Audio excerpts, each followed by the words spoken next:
toujours. Bronoral des plaques Contrôle Ultra, prouvé cliniquement plus efficace qu'une brosse à dents manuelle. Legendary Harley-Davidson. Parfum d'homme. Souffle puissant. Legendary Harley-Davidson. Parfum de liberté. Un jour peut-être, toutes les voitures seront équipées d'un ange gardien.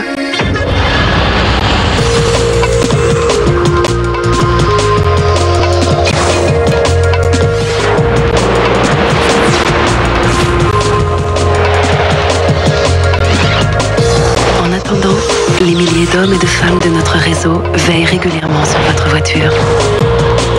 Peugeot, pour que l'automobile soit toujours un plaisir.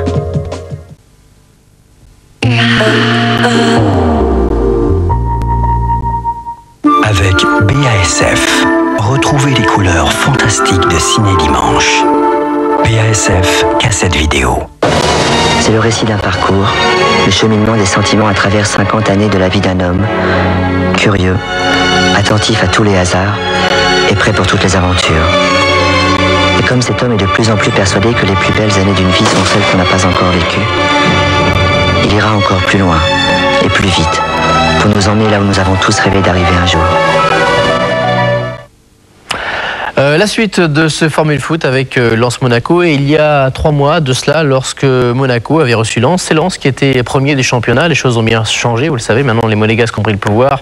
Les Lensois, eux, ont dégringolé à la 16e place du classement. Ils doivent absolument stopper l'hémorragie ce soir, mais du côté de la principauté, on n'a bien entendu pas l'intention de lâcher la place de leader Philippe Huy à Bollaert.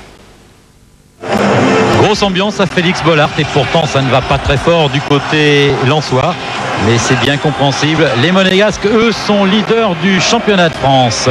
Côté nordiste, c'est la première de Guillaume Varmuz à Bollaert. À noter l'absence de Smisser qui a été laissé au repos. C'est vrai qu'il n'a pas été transcendant depuis le début de la saison. Pour Chantigana, tout va bien. Sur le banc lensois, vous le voyez, on est un petit peu plus inquiet. Première action dès la 6e minute avec une échappée de Camara qui est repris par Lilian Martin. Faute sifflée par l'arbitre monsieur Stéphane Bray, et premier carton jaune de la soirée pour le défenseur monégasque Lilian Martin. Coup franc dangereux tiré par Mérieux directement dans le mur, et en l'occurrence c'est Collins qui a renvoyé ce ballon très loin à Jovi Boko en profondeur pour Brunel. Belle combinaison avec Mérieux. Wallem, encore Brunel, centre de Brunel, beaucoup de monde dans la surface, et finalement c'est une reprise complètement dévissée de Richkov qui passe à côté, largement à côté des buts de Fabien Barthez. 10e minute maintenant, toujours les Lensois énergiques. Long changement d'aile sur le côté droit, mauvaise passe en retrait, récupération Camara, et c'est Barthez qui était sorti pour récupérer ce ballon, qu'il a réussi un bon tacle glissé digne d'un très bon défenseur, ce qu'est Fabien Barthez à l'occasion. 21e minute, les Monégasques ne se sont pratiquement pas encore montrés, ils ont simplement pris la mesure des Lensois, et premier ballon pour Victor Ikpeba, crampon sur Guillaume Varmuz. Il a réussi à redresser sa balle et ouverture du score, 1-0 pour les Monégasques. C'est le 38e but réussi cette saison par Monaco. Deuxième attaque du championnat de France, et pour Victor Ikpeba, c'est le 8e marqué depuis le début de la saison. 22e minute maintenant, les Lensois repartent bien sûr à l'attaque. Ils vont essayer d'égaliser assez rapidement avec Marc-Vivien Foé qui donne sur le côté droit. Debev a récupéré ce ballon, centre de Debev, Foé tête, un petit peu raté la tête de Foé, il était à l'origine de l'action, malheureusement il n'a pas pu la conclure correctement. Tout va bien pour Barthez qui reste lui sur un peu plus de 600 minutes sans avoir encaissé de but. Sa série se prolonge. Ballon maintenant dans les pieds des Monégasques avec une nouvelle échappée de Ikpeba. Mésentente dans la défense. Récupération encore d'Anderson. Superbe balle pour Legwinski et belle envolée de Guillaume Varmuz. superbe action là menée par l'attaque monégasque. Remarquable louche de Sonny Anderson. Legwinski qui arrive du plat du pied. Guillaume Varmus là qui réussit un bel arrêt pour la photo comme l'on dit. 33e minute, corner pour les Monégasques, tir de Blondeau, déviation de Grimandi. Varmus est battu une nouvelle fois et c'est le but du 2-0, le but du chaos. C'est vrai que les Lensois n'avaient pas vraiment besoin de ça. Vous le voyez, Varmus n'en revient pas. Toute l'image des malheurs lensois, on revoit cette frappe de Blondeau et la déviation de l'extérieur du pied par Grimandi. 2-0 et premier but réussi cette saison par le défenseur Grimandi. Les Lensois ont le mérite de se battre, pas toujours d'une façon heureuse. Là, Marc Vivien Foé a mis la main pour récupérer ce ballon. Cela n'a pas échappé à l'arbitre Monsieur Bré. Et bien sûr, la sanction, en l'occurrence, c'est un nouveau carton jaune donc pour les Lensois et plus précisément pour Foé. On revoit cette action. La faute de Foé est indiscutable, même s'il était marqué de près par Djetou.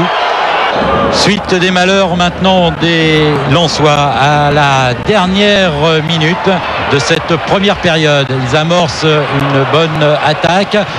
Malheureusement pour eux, le ballon est récupéré par l'Écossais Collins. Belle combinaison, Collins en position d'ailier droit tout seul. Il va avoir le temps d'ajuster son centre. Voilà qui est fait. Anderson qui coupe la trajectoire et le ballon qui meurt une nouvelle fois au fond des filets de Guillaume Varmus. 3-0 pour Monaco. Petit festival de Sonny Anderson comme d'habitude après chaque but. C'est le 40e réussi par Monaco donc et c'est aussi le 11e de Sonny Anderson.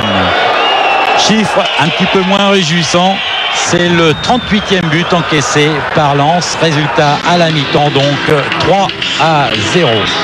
On s'explique, on essaie de comprendre exactement ce qui ne va pas car c'est vrai que tout ne va pas pour le mieux du côté lensois. En deuxième période, ils repartent du bon pied. Ils essaient de se créer une bonne occasion avec là une bonne frappe de Mérieux. Malheureusement, elle était légèrement déviée. Et c'est en corner donc qu'elle a terminé sa course. Barthez tient toujours son invincibilité. Elle est pour l'instant donc de 648 minutes. On revoit cette frappe de Mérieux légèrement déviée. Et on procède à des changements côté lensois. On tente le tout pour le tout. Ritchkoff et Mérieux sont sortis. Lachor et Arsène, eux, font leur début dans cette rencontre. 62e minute maintenant. Ballon pour Wallem, long centre dans les bras de Barthez. Ballon facile a priori et pourtant surprise. La balle termine sa course au fond des filets monégasques. But marqué par Titi Camara. Et ça, c'est un événement à Lens car Titi courait depuis un bon moment depuis ce but. Il n'avait pas marqué depuis un match contre Bastia au mois de février dernier. Fabien Barthez, lui, est atterré. C'est vrai qu'il était dans une bonne période et là, il fait une faute de main assez inhabituelle et elle lui coûte cher, notamment la fin de son invincibilité. Elle sera donc de 662 minutes. Le record de Huard tiendra encore quelques semaines et même probablement beaucoup plus. 75e minute maintenant, action d'Henry. Il résiste, le ballon est récupéré. Arsène dégage un petit peu en catastrophe. Benarbia a réussi à tirer. Et là encore, la balle a été légèrement déviée.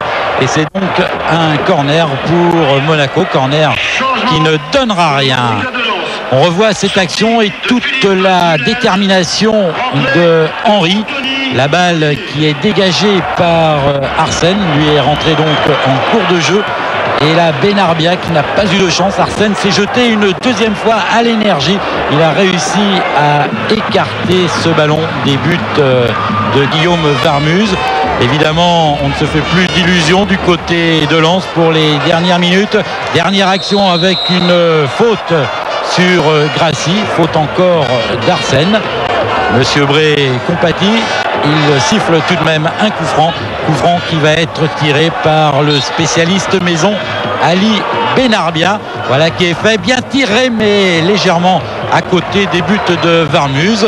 Plus rien ne sera marqué, le score restera donc ce qu'il était à la 62e minute, c'est-à-dire 3-1 en faveur de Monaco. Les Monégasques restent donc sur une série de 6 victoires et un match nul pour les 7 derniers matchs. On comprend qu'ils soient irrésistibles en ce moment, ce qui n'est bien sûr pas le cas des joueurs de Slavo Muslin. Réaction maintenant du capitaine monégasque Franck Dumas et du président de Lens, Gervais Martel. On a eu 8 points de retard, on a 4 d'avance, mais les choses peuvent aussi changer et c'est ce qui nous fait réfléchir. Donc continuons notre petit bonhomme de chemin avec tout le jeu qu'on connaît actuellement, la solidité et l'enthousiasme de l'AS Monaco, et peut-être que quelque chose se passera en fin de saison. Aujourd'hui, il n'y a rien de nouveau à l'Ouest ce soir au Racing Club de Lens. Il y a malheureusement une nouvelle défaite.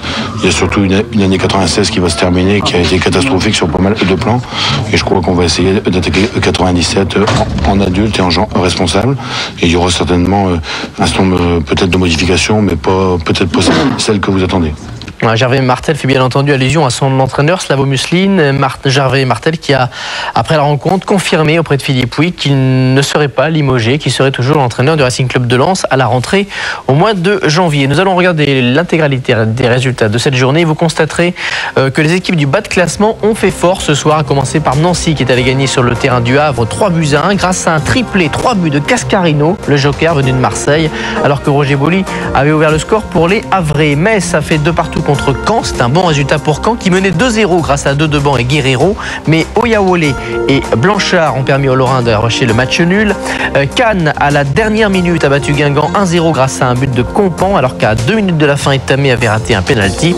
Enfin, Nice et Lille ont fait match nul 1-1. Potier avait ouvert le score pour Nice, Itoto a égalisé pour Lille. Il s'est passé quelque chose de surprenant dans ce match. L'arbitre de la rencontre, M. Derrien, s'est blessé, il a été remplacé par son juge de touche et c'est un spectateur, M. Bernard Tamanini, qui est un arbitre de district et qui était dans les tribunes, qui a dû prendre le drapeau pour faire juge de touche. Il a eu le plaisir de faire la touche dans un match de première division. Au classement, donc les Monégasques ont fait le trou. Ils comptent ce soir 4 points d'avance sur les Parisiens. Et à la rentrée, en première journée, il y aura un certain Monaco PSG. Si les Monégasques battent les Parisiens, ils les mettront à 7 points. C'est presque le titre qui se jouera dès le match de reprise. Vous noterez la présence à la 5e place européenne du Racing Club de Strasbourg. Nantes continue à grappiller des places et à revenir vers le haut du tableau. En bas de tableau, toutes les équipes, les 4 dernières places, ont pris des points ce soir. Montpellier n'est plus qu'à 3 points de Lens. Avant de se quitter, nous allons parler de Coupe de France. D'abord pour vous dire que la rencontre vedette du 8e tour qui devait opposer ce soir à Nîmes au Toulouse Football Club a été reportée en raison de l'état du terrain du stade des Costières. On verra si demain il est possible de jouer cette rencontre à 15h, sinon le match sera complètement reporté. Puis en Coupe de la Ligue, le tirage au sort des 8e de finale a eu lieu cet après-midi. C'est le cycliste sur piste Florian Rousseau qui l'a fait.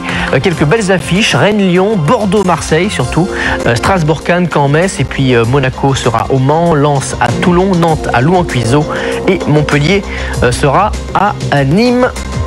Ce sera la revanche de la demi-finale de Coupe de France de la saison dernière, dont vous vous souvenez certainement, les Nîmois avaient éliminé les Montpelliérains. Voilà, il me reste à vous remercier pour la fidélité dont vous faites preuve pour Formule Foot. Votre dernier rendez-vous de football sur TF1, c'est Téléfoot. Le dernier rendez-vous de l'année, c'est Téléfoot, donc à 10h45 dimanche. D'ici là, passez donc un très bon week-end et une excellente nuit. Au revoir.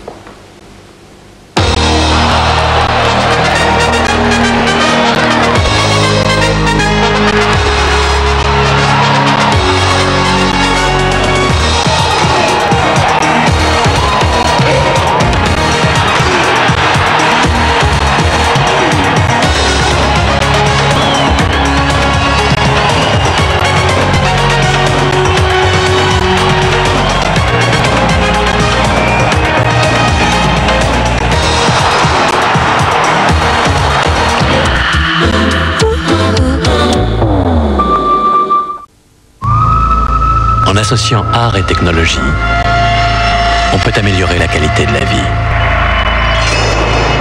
La nouvelle Opel Vectra Turbo Diesel Ecotec est née de cette idée.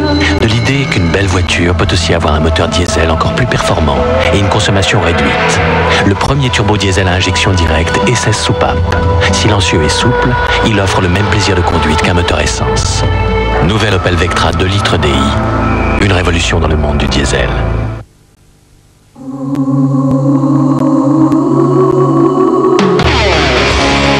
Mike Horn. Hydrospeed Extreme. Avec lui, Sector. Sector. No limits. Brûlure. Aigreur d'estomac. C'est la nuit que le taux d'acidité gastrique atteint son maximum. Réni Liquide, suspension buvable, a une action immédiate. Réni Liquide tapisse les parois de votre estomac et vous soulage rapidement. Réni Liquide est un médicament. Bonne nuit. Ultra Techno, l'anthologie de la techno, avec BBE, Quench. Ultra Techno, l'intégrale en coffret 4 CD à prix spécial, avec Skyrock.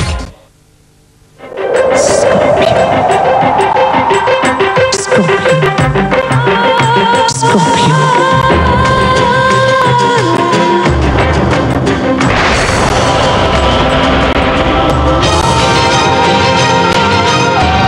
Scorpio, le plus brûlant des parfums d'homme.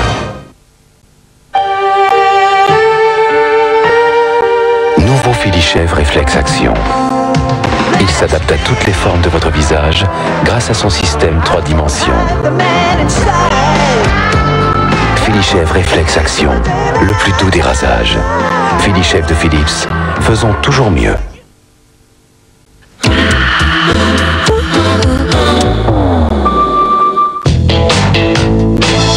Afin qu'il trouve la paix de son âme et le repos éternel.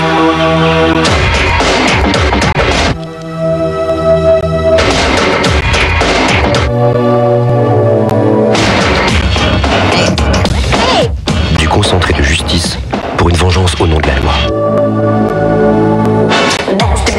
5 flics, 5 hommes en colère, c'est la brigade de choc à Las Vegas, samedi à 22h30 sur TF1.